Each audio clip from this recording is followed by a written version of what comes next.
काकाने गरम पंचर काढतो म्हणून डायरेक्ट आपला टूपच पेटून टाकला मित्रांनो. चला सांगतो. तर भावानं सकाळ सकाळी उठलो, मस्त फ्रेश वगैरे जाऊन आपण डायरेक्टली आपल्या डेली रुटीननं चहा तरी घ्यायचं म्हणलं सकाळ सकाळचा.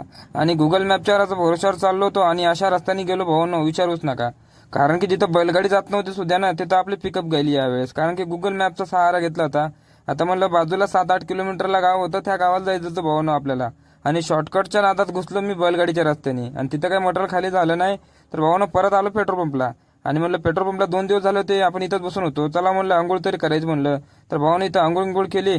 आणि म्हणलं आता म्हणलं एखादा हॉटेल गिटेल बघून म्हणलं जेवण तरी करून घ्यायचं, कारण की आपलं दिवसभर झालं होतं आपण काही जेवलोच नव्हतो. तर भाऊ संध्याकाळचे वाजले होते 5:30 आणि निघालो होतो भावानं आपण.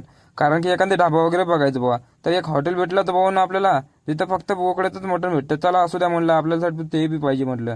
तर मस्त पद्धतीने एक बोकड्या थाळी बोलवली आणि तिथंच म्हणलं मस्तपैकी जेवण घेऊन केला भावानं. निबार दणका दिला जेवणावर. तर भावानं जेवण घेऊन होतं ओके. आणि म्हणलं चला म्हणलं आपल्या गाडीचे बरेच कामं होते, कारण की आपला टायर पंक्चर झाला होता.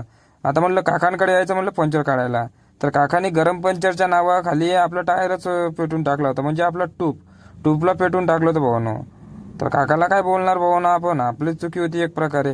तर भावानं इथून काय आपण ह्याच पेट्रोल पंपला लावलं होतं गाडी आणि इथं झोपणार होतो आज. असं द्या म्हणलं, तुम्ही लाईक आणि शेअर करत जावा भावानं, आणि थोडाफार सपोर्ट द्यावत जावा आणि फॉलो गिलो करायचं विसरू नका जावा. चला भावानं न्यू ब्लॉगमध्ये भेसू अशा एका.